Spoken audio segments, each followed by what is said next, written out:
Hi, good morning, everybody, and welcome to today's webinar. I'm Andy Crossan, Insight Lead here at Lumina Intelligence.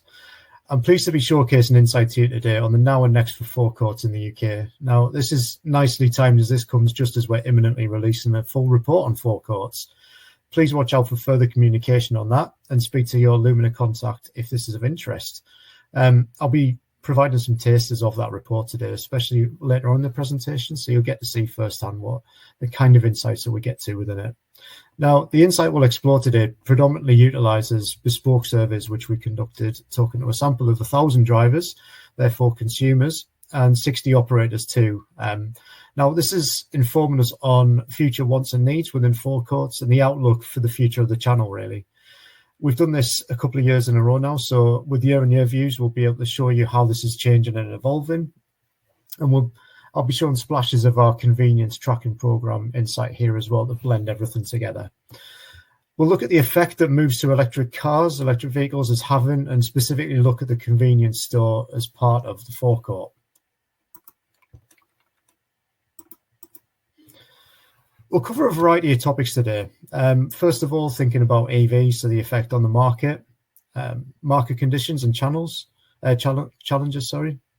consumer behaviours and expectations, expansion of traditional services and opportunities for differentiation. But I've distilled this down into three sections in particular. First of all, looking at sentiments, so of consumers and operators. How are they feeling right now? What do they think might happen in the future? Expansion, so where should operators and brands look to develop more to meet consumer needs? And then lastly, a look to the future. So in particular here, we'll focus on food to go as a mission, a reason for the consumer to go to that store or that forecourt, which is so important in forecourts because of the impulsive nature of buying within the convenience store. So as I mentioned, I'll be providing some snippets from our full report in that section in particular. So let's explore how forecourt visitors and operators are feeling right now through sentiments.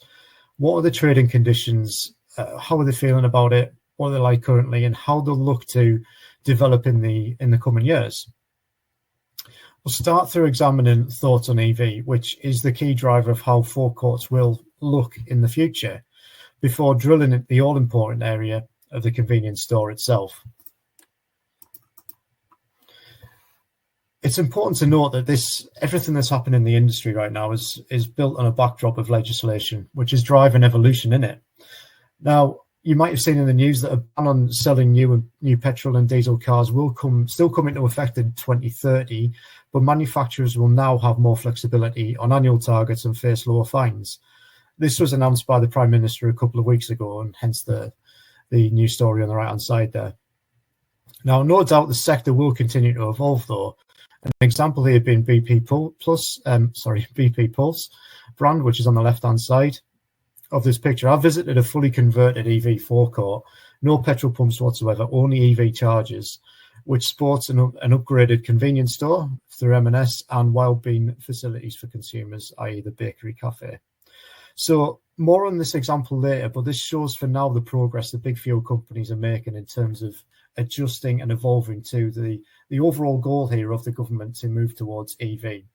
So how are operators feeling about EV and its implementation? Well, in a word, skeptical. A big shift in operators believing that it will be beyond 2035 before EV is mainstream, well past the 2030 target for new cars to be at the ban on new cars. The biggest challenge being infrastructure, over on the right-hand side here. So this is the verbatim of what people in the operator survey told us. It's a pretty big challenge, really. Explicitly, power and space. So really, the infrastructure they feel isn't right there right now, and maybe won't be in years to come. Now, that said, we are seeing innovation from brands to cope with the general rise in EV, such as on the picture on the left-hand side here, Just Eat launching an in-car service for EV charging customers at stations while their car is actually charging. They rolled this out, and we believe that it will be a feature that is expected to be popular in mainland Europe, where longer cross-border journeys are more common. But it will be really interesting to see how this develops in the UK specifically.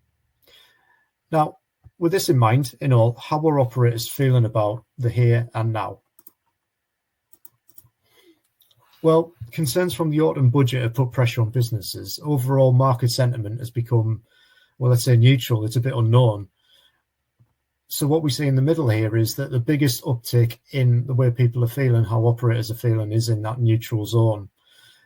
And why is this? Well, cost and crime remain the top two challenges facing operators, which is evidenced on this chart here. So we do see that cost and crime remain the top two challenges facing operators.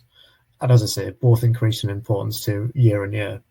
Now, higher costs stemming from the increase in the national living wage, are a challenge for operators, and operators should focus on efficiency and automation to reduce reliance on staff while maintaining customer experience. We'll look a little bit later at the value of good customer service, especially within the convenience store.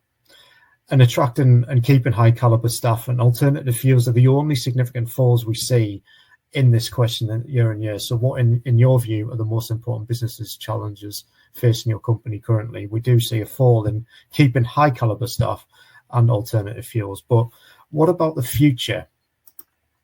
So in the coming 12 months, how do you expect trading conditions to develop in the next year? Well, it's fair to say that operators are skeptical in general. A third believe the trading conditions will deteriorate somewhat in the coming year. And the only option for this question where we saw increases this year was, unfortunately, deteriorate significantly. Now, as we might expect, as you see in some of the verbatim here, geopolitical factors come into play here, and also the vape ban on everybody's minds. So potentially tariffs from the US, and of course the vape ban, which comes into force later this year, and the costs we just discussed in terms of the national living wage. Now, as I said, this isn't too surprising though when we take the consumer account into it. So moving on to look at what consumers are thinking. Now, prices are still at the forefront of shoppers' minds, even after such a long period of a cost of living crisis. 3/4 of drivers tell us that they keep a watch on their local prices at their local forecourts. Now, what might be a little bit more surprising is of those drivers watching those prices, over half of them on the right-hand side here, we see that they tell us that they drive up to 5 miles to buy cheaper fuel. Now, that seems a little bit counterintuitive to burn fuel to refuel, but this underlines how competitive the market is. And it echoes the retail world, really, that shoppers have a wide repertoire and will shop around for what they deem a bargain or for lower prices. Now, it's important to take stock of where this is most popular in terms of who of the fuel companies or supermarkets are benefiting the most from consumer visits. Now, consumers are switching to supermarkets for fuel due to cheaper prices and loyalty schemes. A bit of an example here being that Asda running trials for its Asda Rewards at 17 forecourts in the northwest of England. The incentives are there for shoppers to go to supermarkets for the fuel, which are regarded by some as being the go-to for the cheapest prices. When we ask what are the main reasons behind your choice of petrol station or forecourt, we do see that on the left-hand side here, that price of fuel is top. So with 7 out of 10 consumers telling us so. So it's not too surprising that if price is still really on the forefront of consumers' minds, that they will switch to what they deem as the cheaper option. Now, with a great deal of uncertainty and pressure on prices, where can forecourts press their focus further without big infrastructure changes on the forecourt itself? And with that, what we'll do, we'll take a look at expansion, the next section. So let's turn our attentions to that. We'll start by taking a look at a view of operators and then delve into consumers again to unearth the key opportunity areas, especially within that, as I mentioned, all-important convenience store. So there is no substitute for a good convenience store at a forecourt. This is from our operator survey. We see that 83% of operators on our survey told us that a good convenience store is extremely or very important. It's by far the most important thing within this within the question that we asked. We're in a bit of a pickle though when it comes to the convenience store and forecourts, because a high percentage of operators this year are telling us that decreased footfall in the middle there, 33%, is a big issue in their convenience store. It's a big business challenge. Now, if we take into account some of the other stats here that I'll refer back to in a couple of slides' time, we do see that 44% of operators are telling us that they're seeing an increase in food-to-go sales, and 19% are saying postal service use has increased in the last year as well. Now, that's really important because that brings in unexpected footfall that otherwise might not happen. It could be people who aren't even drivers actually go into that forecourt with that mission in mind and may well make an impulse purchase in the convenience store itself. Staying on that theme of parcel collection and mailing, parcel collection has risen by 7 percentage points year on year, making it the 7th most popular non-fuel occasion. And given that uptake, up to 25% of people now saying it's a reason that they would go to a forecourt if they didn't even need to charge their car or actually get any fuel. This feels like it could potentially be a necessity in years to come for forecourts rather than something that's added value.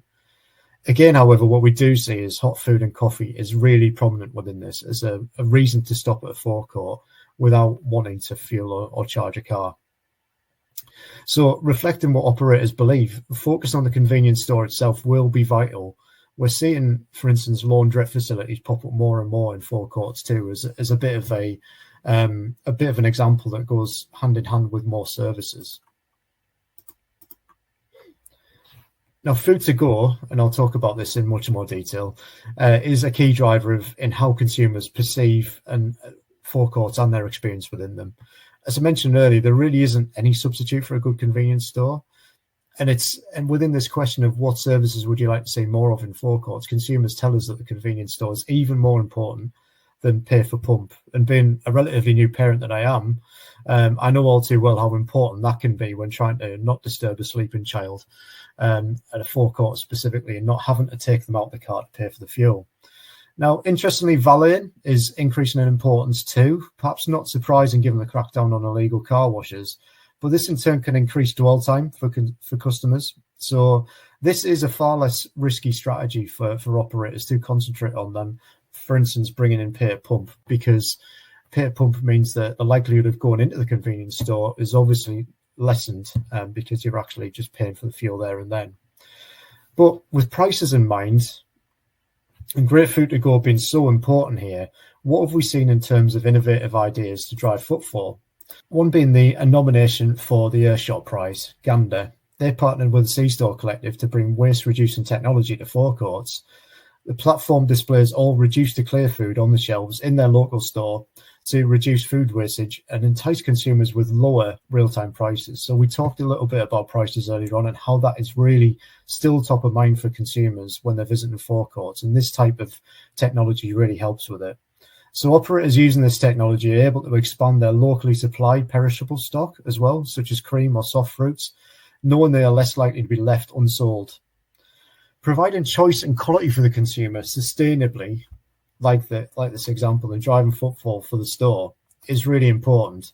And this comes into effect on this next chart I'll show you. So choice and quality are the key markers of a good convenience store. Range appears a number of times here as well. Now, a nice example of a store that is actually focused on this and being mindful, especially of space in a convenience store, is Asda Express. Been in the news recently of continuing its store openings and conversions. This example is in alcohol, but I really do think it's a nice way of showcasing and trialing digital in order to provide a better range and choice for consumers in convenience stores, and something that potentially that forecourts can learn from. So Asda is trialing digital screens in 23 of its express stores. The screens, launched in partnership with Diageo, allow consumers to select from a largest choice of spirits. Now, instead of being 30 to 26 products, having this choice on the screen amounts to around 50. Screens are displayed at eye level, where consumers can select their choice, then take their printed ticket to the counter to be processed, a little bit like Argos. So we also saw on the previous chart just how important fresh food was, for example, and how important that's becoming. 67% of consumers believe it makes it good for a good convenience store if fresh is available. And if we take a look at a really good example here, is that we're seeing more personal services become more rife in forecourts. And this is a really great example from a Spa forecourt in Tottenham. Now, this offers personal services to shoppers through a deli counter and, interestingly, a butchery.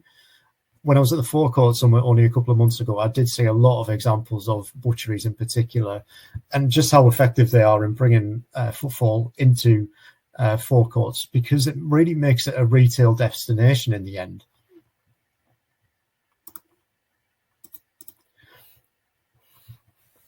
Now, these initiatives I've just touched on are echoed in the number here that we see for good customer service. So in the next 5 years, how important will the following services be for your forecourt shop? This is to operators in particular. So we do see that for good customer service, that is 58% in particular. And that is echoed, as I say, in terms of the two examples that I've just shown there. But really what I'd like to underline here is that the foundation is in hot coffee and food to go, however, and a really good couple of examples here to show you in the next chart. So expanded drink choices extends consumer reach. Now, hot coffee for sure, but we're also seeing wellness trends pick up in forecourts. And this is in evidence too on the right-hand side here of Trip CBD drinks, which are available in Rontec. So consumers are considering wellness factors even more so in forecourts, up to 26%. That's an increase of 3 percentage points year on year, with ingredients and benefit considerations seeing key increases year on year within that. And firstly, on the left-hand side here, what we do see is Costa is a great example here. Consumers could add the limited edition festive spice syrup at any Costa self-service machine in a hot or cold latte, hot chocolate or mocha in participating stores with Shell. So we've touched a bit here on where the future lies for forecourts. And I'd like to wrap up today by looking in more detail at missions. So particularly food to go as part of this, which I've mentioned a couple of times already, because it's so important to forecourts. But also a couple of other missions, which we go into in much more detail in the forecourt report, which I mentioned earlier. So I've given you a little bit of a clue there. Which missions are thriving in forecourts in the long term, and where should focus be alongside food to go? To put very simply this chart on the right-hand side, what we see in the top right corner, I'll get my cursor here so you can hopefully see that, is that these are missions, so reasons why people are going into forecourts. These are the missions that are increasing in share within forecourts and are more important to forecourts versus a convenience average. So these are really important for forecourts and growing already. So as I mentioned, the importance on food to go there is obviously shines through, because that is the biggest. The bubble chart, the size of the bubble depicts how big that mission is within forecourts. And then in the bottom right here, which is the other quadrant I'd like to talk about a bit more, is these are the missions that are increasing in share but still represent an opportunity within forecourts because they undertrade in forecourts. They're still less important for forecourts than they are for the total convenience average. So two in particular there that I think are really good opportunities that we drill into a lot more is Meal for Tonight and planned top-ups. So we're seeing planned top-ups increase in importance in the long term, but it's still an undertrade for forecourts. Now, this is evidence that some trips are becoming more premeditated, something that will rise as office hours continue to rise as well. So people go back to work more means that their time on an evening or even in the morning, time in general, will be squeezed. So they'll need to think about those little trips more often that involve a little bit more planning, to the forecourt especially.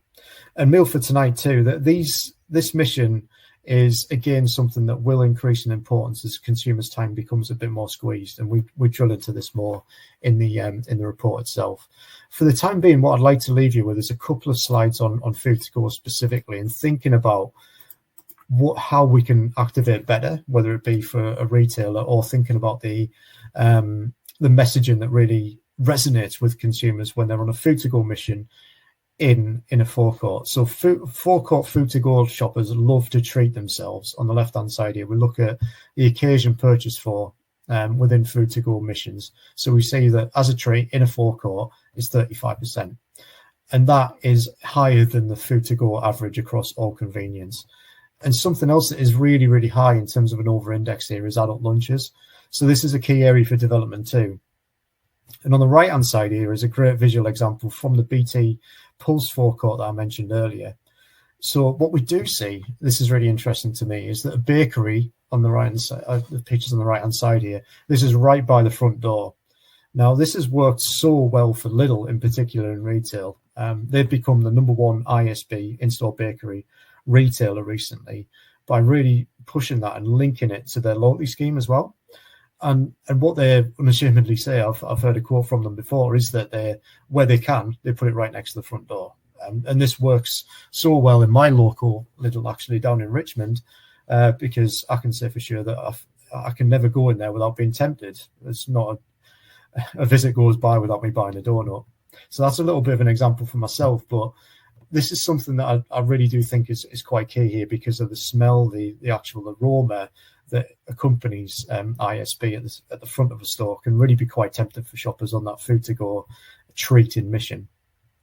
And on the right hand side here further is a bit of an example of adult lunches as well. So there were tasters for adult lunches on the till. So this really nicely ticks that good customer service touch as well. And finally, I'd just like to round off with a bit of a nice example of NPD that we've seen in the market as well. So this comes from Fresh Food for Now company.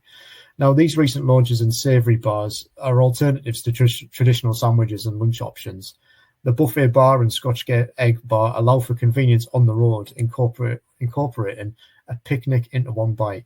Quite catchy. So this is a great way to capture that food to go adult lunch moment in particular. We're looking for a bit more convenience within that moment anyway, and these two new launches really depict that quite well. And with that, I'd just like to round off with a little bit of a summary for you guys, and thanks so much for your time today. So in terms of sentiments, we're seeing that there's skepticism amongst operators, especially on the future of trading. This is largely influenced by geopolitical factors contributing to uncertainty, the vape ban, and other government legislation that came in through the autumn budget last year. And also because prices are still top of mind for shoppers as well. But how can we think about expanding further within, if you're a retailer for a forecourt or a brand within it? So more personal services are helping to combat concerns on decreased footfall. As I mentioned, we're actually seeing that Royal Mail entering the convenience sector there as well.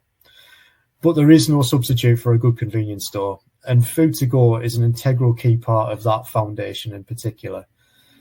Alongside that, planned top-ups and meal for tonight are trips that are big bets for forecourts alongside food to go, and those are the ones that we really concentrate on in our research right now. So tempting shoppers with prominent positioning and NPD for food to go is crucial for realising its potential. And a real nice example there in the previous chart is positioning, say, ISB bakery right by the front door, if possible, and linkages deals with that in particular.